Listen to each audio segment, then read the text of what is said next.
नमस्कार प्यारे साथियों, मैं हिंदी व्याख्याता कविता सोरान आपके अपने YouTube चैनल केवी की कलम पर आपका हार्दिक स्वागत करती हूँ, अभिनंदन करती हूँ। प्यारे साथियों, आज मैं आपको बताने जा रही हूँ, आज हम चर्चा करेंगे अपने इस वीडियो में कि क्या आप भी अपने आप को कमज़ोर समझते हैं। क्या आपको भी लगता है कि पढ़ने वाले विद्यार्थी कितनी कुछ तैयारी किए हुए हैं और मेरी तो तैयारी बिल्कुल भी नहीं है, या फिर आपको लगता है कि आप की याद कम होता है, आपकी स्पीड जो है वो कम है पढ़ने की, याद करने की, और बाकी आपसे बहुत आगे हैं। तो इसी बात पर हम इसी जो चर्चा पर हम आज का वीडियो बनाएंगे साथियों, क्योंकि मुझे भी ये सब लगता था। तो मैंने कैसे इससे आगे बढ़कर, इस सोच से आगे बढ़कर मैंने कैसे अपने आप को यहाँ तक पहुँचाया, कैसे मैं आप लोगों से जुड़ी हुई हूँ और कैसे मैं एक राजपत्रित अधिकारी के पद तक पहुँची हूँ, इसकी मैं आपको अभी इस वीडियो में मैं आपको बताऊँगी साथियों। तो जैसे कि आप सबसे पहले तो साथियों एक काम कीजिए, आपको ये लगता है कि आप कमज़ोर हैं और आप स्लो लर्नर हैं, आपको कम याद होता है, तो एक तो साथियों आज और अभी से आप ये नेगेटिव सोचना अपने बारे में बंद कर दीजिए।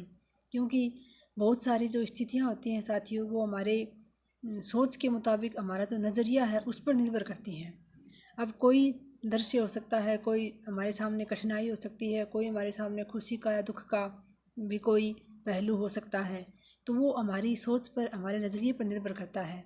कोई एक ही वस्तु में, एक ही चीज़ में कोई व्यक्ति खुशी ढूंढ लेता है, बहुत खुश हो सकता है उसको देखकर, और कोई उसको देखकर परेशान हो सकता है, उसी चीज़ में वो दुख ढूंढ सकता है। तो साथियों सबसे पहले तो मैं आपसे यही कहूँगी कि आप अपना नज़रिया चेंज कीजिए। अपने प्रति नेगेटिव कोई भी शब्द आप कभी मत बोलिए। सोचना तो दूर, क्योंकि हम सोचते हैं तो वही फिर हमारे शब्दों के रूप में निकलता है, और जब हम शब्द के रूप में बोल देते हैं तो वो फिर हमारे मन मस्तिष्क में पक्का हो जाता है। तो आपको सबसे पहले तो कोई भी शब्द नेगेटिव अपने बारे में ना तो सोचना है और ना ही बोलना है। हमेशा ये सोचें, अगर आपने तैयारी के क्षेत्र में कदम रख लिया है, आपने प्रतियोगी परीक्षाओं की तैयारी के क्षेत्र में आप आ गए हैं, तो हमेशा ये सोचिए कि मैं यहाँ जीतने के लिए आया हूँ। आप हारने के लिए थोड़े आए हैं साथियों। सबसे पहले तो ये सोचिए कि मैं यहाँ जीतने के लिए आया हूँ। और फिर जैसे कि मैंने शुरुआत में तैयारी की साथियों, पहले तो मैं आपको बता चुकी हूँ एक दो वीडियो में कि मेरी पढ़ाई पहले भी 12वीं के बाद 4-5 साल बीच में छूट गई थी, और फिर आपको पता है घर गृहस्थी, बच्चों की जिम्मेदारी के साथ मैंने कॉलेज किया, बीए की, फिर बीएड मैंने 1 साल बाहर रहकर की। उसके बाद जैसे कि मैं बीएड के बाद मैंने 4-5 महीने कोचिंग की थी, तब मुझे थोड़ा बहुत ये पता चला था कि कैसे क्या एग्ज़ाम आता है, थोड़ा सा दिन की थी वो। उसके बाद मेरे छोटे बेटे का जन्म हो गया था, तो मैं घर आ गई थी वापस, और मैं 1 साल तक घर पे रही। उस दौरान मेरा किताबों से कोई वास्ता नहीं रहा, बस बीएड कर ली, और ऐसा लगा कि जैसे बस मैं कभी पढ़ी लिखी हुई नहीं, अनपढ़ हूँ मैं। 1 साल में मैं ऐसी हो गई।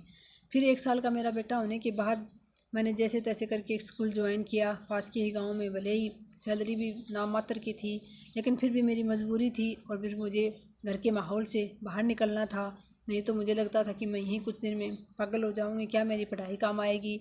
एक बार इतने साल छूटने के बाद दोबारा मेरी पढ़ाई शुरू हुई है, तो कोई ना कोई तो मेरे जीवन का मकसद है, भगवान ने मुझे किसी ना किसी उद्देश्य से यहाँ भेजा है, तो उनका भी मेरी पढ़ाई दोबारा शुरू करवाने का कोई तो मकसद है। ये सोचकर साथियों मैं घर से बाहर निकली, मैंने स्कूल ज्वाइन किया। हालांकि स्कूल में कोई सैलरी तो थी वो थी, बाकी सारा दिन बहुत अधिक मेंटली टॉर्चर भी होना पड़ता था साथियों, लेकिन फिर भी परिस्थिति इंसान से हर काम करवा देती है। और मैंने वहाँ स्कूल ज्वाइन किया 1 साल 1.5 साल। फिर साथियों एक बार खुशकिस्मती से मैं 2-2.5 महीने के लिए सीखकर कोचिंग करने के लिए गई। वहाँ सीखकर कोचिंग करने के लिए गई। वहाँ साथियों जब मैंने उन बच्चों के साथ बैठकर कोचिंग ली, कुछ दिन मैंने वहाँ पढ़ाई की, उसके बाद हमारे 1-2 टेस्ट हुए। उसमें मेरी, वहाँ जो पहले से अभ्यर्थी तैयारी कर रहे थे, उन 30-35-40 बच्चों में जब मैंने 5-7 दिन 10 दिन पढ़कर जो टेस्ट दिया, उसमें मेरी फर्स्ट रैंक आई साथियों। तब मुझे दोबारा से ये लगा कि हाँ, अभी मैं हारी नहीं हूँ, अभी मैं ऐसी नहीं हुई हूँ कि मैं अनपढ़ हूँ। तब मेरे अंदर वापस कॉन्फिडेंस आया कि हाँ, मैं भी कर सकती हूँ। जब ये बच्चे पहले से तैयारी कर रहे थे, मैं अभी आई हूँ, और मैं इनके बराबर, इन सब में से मेरी फर्स्ट रैंक आ सकती है, तो मैं ज़रूर कुछ कर सकती हूँ, ज़रूर मैं आरपीएससी में सेलेक्ट हो सकती हूँ। उस दिन मुझे फिर वापस कॉन्फिडेंस आया साथियों, लेकिन फिर वो परीक्षा आगे चली गई तो 2.5 महीने बाद ही मुझे वापस घर आ जाना पड़ा। वापस आकर फिर आपको पता ही है सर, घर में तो कैसी स्थिति होती है। वापस स्कूल ज्वाइन किया और घर में रही, लेकिन फिर भी मैं कभी कभार किताब देख लेती थी। उस समय जैसे कि वो परीक्षा आगे चली गई थी, 2016 की लास्ट की बात है वो, 17 में वो परीक्षा होनी थी, तो मैंने कुछ तैयारी करके ठीक ठाक सी और वो परीक्षा दी साथियों। उस परीक्षा में फिर मैं मात खा गई, उस वजह से कि मैं अपने एग्ज़ाम हॉल के प्रेशर को मैंने अपने ऊपर बहुत अधिक हावी हो जाने दिया। वहाँ मैं एग्ज़ाम हॉल में इतनी ज़्यादा प्रेशर में आ गई, इतनी ज़्यादा डिमोटिवेट हो गई प्रश्नों को देख के कि बस पूछिए ही मत। उस दिन के बाद से मैंने एक कसम खाई थी कि मैं कभी भी एग्ज़ाम हॉल के दबाव को अपने ऊपर हावी नहीं होने दूँगी। फिर साथियों 17 के बाद भी मैं स्कूल जाती रही, और जैसे कि मैंने 18 में जब रीट का एग्ज़ाम दिया तो कोई बहुत अधिक तैयारी नहीं थी मेरी। मैं ये नहीं कहती कि मैंने बहुत अधिक तैयारी की थी, मैंने स्कूल के साथ घर के काम के साथ तैयारी की थी। उस समय मैं सामान्य में थी, तो जनरल कैटेगरी के कारण मैं रह गई थी साथियों, 1-2% नंबर मेरे कम बने थे। लेकिन फिर मुझे ये लगा कि हाँ, मैं यहाँ तक आ गई हूँ, एक उम्मीद बन गई है, तो मुझे अब आगे की तैयारी करनी चाहिए। उसके बाद 18 में ही साथियों मैं फिर कुछ दिन बाहर गई, कोचिंग की मैंने 2-3 महीने ही की कोचिंग तो, लेकिन फिर मैं बाहर अपने बच्चों को पढ़ाने लगी, शहर में रहकर स्कूल भेजने लगी, और मैं वहीं रहकर 2019 में मैंने पूरी साल साथियों खूब तैयारी की। लेकिन फिर वो मेरी तैयारी का जो साथियों उस समय उद्देश्य तो मेरा सही था, लेकिन मेरा तरीका सही नहीं था पढ़ाई का। मैंने पढ़ाई खूब की, लेकिन ना तो मैंने पुराने पेपरों को हल किया, ना मैंने सिलेबस को बार बार दोहरान किया। हालांकि मेरे पास 2-3 किताब थी, उनको मैंने पढ़ा 3-4 बार, लेकिन फिर भी वो कोई निश्चित पैटर्न नहीं था साथियों। उसकी वजह से फिर मैं 2020 में जो फर्स्ट ग्रेड का एग्ज़ाम हुआ उसमें फिर से मेरा नहीं हुआ साथियों सिलेक्शन। लेकिन फिर भी मुझे एक आस थी कि हाँ शायद मेरा होगा, मैं कर सकती हूँ। तब मैंने 2021 में जो 20 में साथियों कोरोना काल में घर पे रह के मैंने खूब तैयारी की थर्ड ग्रेड की रीट की। उसके बाद 21 में तो रीट दी, उसमें बहुत अधिक नंबर तो नहीं थे साथियों, 120 ही नंबर थे, लेकिन फिर भी उम्मीद भी नहीं थी क्योंकि बच्चों के बहुत अधिक नंबर आए हुए थे। तो ऐसे में फिर वो पेपर रद्द हो गया। उसके बाद साथियों मैं फिर से फर्स्ट ग्रेड की ओर मुड़ गई। अजय चौधरी सर जो हैं उनका वीडियो देखकर उन्होंने कहा कि आप किसी एक लक्ष्य को अपना लीजिए, बार बार मत भटकिए। और उसके बाद साथियों फिर जैसे कि आप सबको लगता है ऐसे ही मुझे भी लगता था कि मैं बहुत कमज़ोर हूँ, मैं तो घर पे ही रह के पढ़ाई कर रही हूँ, मेरे पास तो इतनी किताबें भी नहीं हैं, ना मैंने कोई टेस्ट सीरीज़ ज्वाइन कर रखी है। कई बार मेरे मन में ये प्रश्न आता था साथियों। लेकिन फिर मैंने बस एक ही अपना रखा था कि मेरे पास जितनी किताबें हैं मैं इनका अधिक से अधिक रिवीजन करूँगी और इनको अधिक से अधिक बार पढ़ूँगी, और मैं अपना 100% दूँगी आगे मेरे ईश्वर जाने और उनका काम जाने। सिर्फ़ और सिर्फ इसी एक लाइन के बलबूते पर साथियों मैंने लिख रखी थी। मैंने आपको पहले भी कई बार बताई है, एक तो कि माँ सरस्वती कभी अपने ऊपर ऋण नहीं रखती हैं, और एक मैंने शुरुआत में ही एक डायरी में लिखा था कि मुझे इस बार लोगों की सहानुभूति नहीं, बधाई चाहिए, और अभी नहीं तो कभी नहीं। ये 2 लाइनें मैंने लिखी थी साथियों। उस समय फिर मैंने एक प्रकार से मुझे लगता था कि मुझे ये एक नया चांस मिला है, नया जीवन ही मिला है, ये मानिए मेरी तैयारी का अंतिम मौका है ये। इस बार मेरा नहीं हो पाएगा तो शायद आगे की परिस्थिति ऐसी रहे ना रहे, और फिर कंपटीशन भी बढ़ता जा रहा है और मस्तिष्क भी उतना काम नहीं करता है, क्योंकि साथियों परिस्थिति तो सबके घरों में एक जैसी ही होती है, कोई बहुत अधिक अंतर नहीं होता। लेकिन फिर भी साथियों कुछ लोग इमोशनली स्ट्रॉन्ग होते हैं, वो झेल जाते हैं, और कुछ लोग मेरी तरह इमोशनली बहुत वीक होते हैं और वो ये सब झेल नहीं पाते हैं। झेलते तो हैं साथियों, झेलना तो पड़ता है, लेकिन फिर भी कहीं ना कहीं वो कमज़ोर हो जाते हैं, बिल्कुल अपने आप को कमज़ोर बना लेते हैं। तो वही मेरे साथ था साथियों। आजकल हालांकि ज़माना इमोशनली वीक होने का नहीं है, इमोशनली स्ट्रॉन्ग रहने का है, और जो जैसा होता है उसके साथ वैसा ही बनने का होता है। लेकिन फिर भी साथियों अपने संस्कार होते हैं, अपने कुछ वसूल होते हैं, उसकी वजह से हम किसी दूसरे के बराबर समान बन भी नहीं सकते, हम किसी दूसरे के समान नीचा नहीं गिर सकते, और अपने उसूलों के कारण ही हम साथियों फिर कहीं ना कहीं इस स्वार्थी ज़माने में मात खा जाते हैं। तो लेकिन फिर भी साथियों मुझे पता था अगर इस बार मेरा नहीं हो पाएगा तो फिर मेरे लिए आगे की स्थिति बहुत मुश्किल होने वाली है, क्योंकि मुझे कोई रास्ता दिखाई नहीं दे रहा था। और मैंने बस एक ही सोच रखा था कि इस बार इस पार या उस पार। और यही साथियों आपको सोचना है कि इस पार या उस पार। ऐसी रणनीति अपनाकर और बिल्कुल भी अपने बारे में साथियों आपको नेगेटिव नहीं सोचना है, पॉजिटिव सोचना है। और आपको ये ठान लेना है कि आपको कोई मतलब नहीं होना चाहिए कि कौन कितना पढ़ रहा है, कौन कौन सी टेस्ट सीरीज में फर्स्ट रैंक पर आ रहा है, सेकंड पर आ रहा है। आपको तो अपना 100% देना है। जितनी भी आपके पास किताबें हैं, बहुत अधिक सामग्री इकट्ठी ना करके साथियों कम सामग्री रखिए, लेकिन उनका अधिक से अधिक बार रिवीजन कीजिए।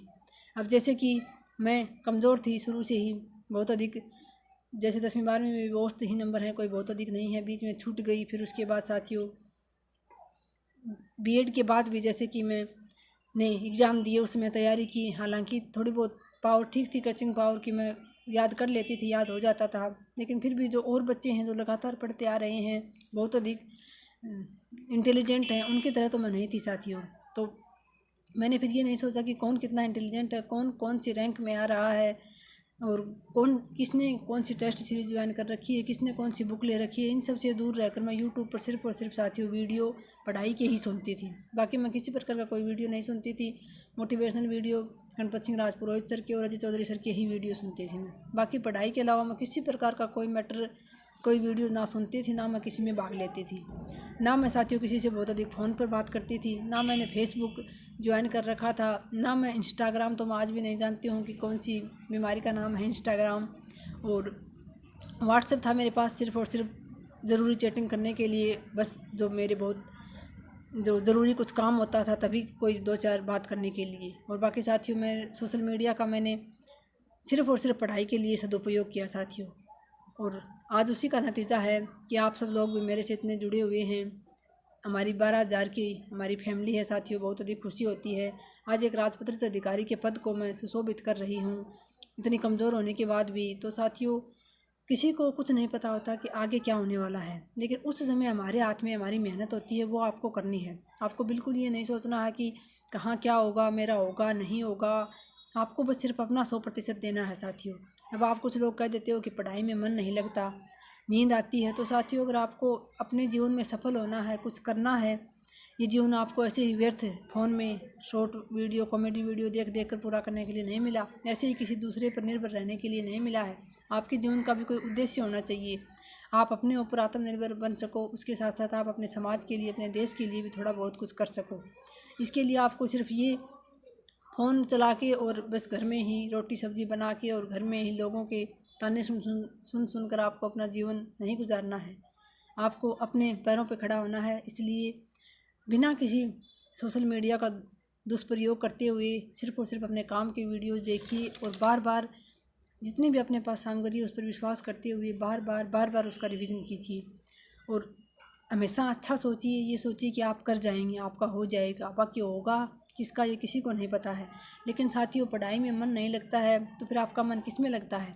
अब तो आपका हो सकता है 2-4 साल आपको मिल रहे हों, आपका खर्चा पानी आपको मिल रहा हो, आपका जीवन बढ़िया से चल रहा हो, लेकिन साथियों आगे का किसी को नहीं पता कि भविष्य में क्या होने वाला है। और कोई ताउम्र आपको बैठा कर खिलाने वाला नहीं है, चाहे भले ही वो लड़के हों, चाहे भले ही वो लड़की हो। हाँ लड़की है, शादीशुदा है या फिर अनमैरिड भी है तो उसको ज़रूर कमा कर खिलाने वाला कोई मिल जाएगा। लेकिन साथियों एक तो अपने आत्मनिर्भर खुद के पैरों पर हों पढ़े लिखे होने के बाद, नहीं तो पढ़े लिखे होने का क्या फ़ायदा फिर साथियों। और एक दूसरे क्या ताने सह कर और दूसरे से मांग कर पूरा जीवन गुजार दें, इससे अच्छा तो साथियों अपने पैरों पर आत्मनिर्भर हों, अपने पैरों पर हों तो कम से कम अपनी मर्ज़ी से 2 पैसे खर्च कर सकते हैं, किसी के काम आ सकते हैं। तो ऐसी सोच रखते हुए और सिर्फ अपनी पढ़ाई पर ध्यान दीजिए। अगर आपका पढ़ाई में मन नहीं लगता है तो फिर एक दिन बैठकर आप अपने मन से पूछ लीजिए कि आपका मन किस में लगता है, वो काम करके देख लीजिए। कुछ दिन आपको शायद खुशी मिले, सुकून मिले तो वो काम कर लीजिए अगर पढ़ाई में मन नहीं लगता है तो। लेकिन मेरा तो मानना है जिस साथी को आत्मनिर्भर बनना है, जिस साथी को अपने जीवन को बदलना है, उसका पढ़ाई में मन अवश्य लगता है और लगेगा तभी साथियों आपका जीवन बदलेगा। क्योंकि पढ़ाई के अलावा और कोई ऐसा रास्ता नहीं है जिससे आप अपने जीवन को बदल सकें। तो मेरा ये वीडियो बनाने का उद्देश्य इतना सा है साथियों कि अपने आप को कमज़ोर ना मानें, पढ़ाई में मन लगाएं और हमेशा अच्छा सोचें। उसी की अच्छा सोचने की वजह से ही और अपने ऊपर विश्वास करने की वजह से ही आज मैं आपके सामने हूँ, आप लोग मेरे को सुन रहे हैं। नहीं साथियों अगर मैं बेरोज़गार होती तो शायद कोई नहीं सुनना पसंद करता, क्योंकि बहुत सारे यूट्यूब पर वीडियो बना रहे हैं लोग। लेकिन फिर भी आप लोगों को पता है कि मैं जिस रास्ते पर चलकर मैं सफल हुई हूँ वही रास्ता मैं कहीं ना कहीं आपको भी बताऊँगी। तो आप लोगों का विश्वास है मेरे साथ। इसके लिए आपका बहुत बहुत धन्यवाद। आप मेरे से जुड़े हुए हैं, आप सभी का तहे दिल से शुक्रिया करती हूँ। साथियों, हमेशा ही ऐसे ही अपना प्रेम और स्नेह बनाए रखें। मिलते हैं नेक्स्ट वीडियो में। धन्यवाद। जय हिंद, जय भारत।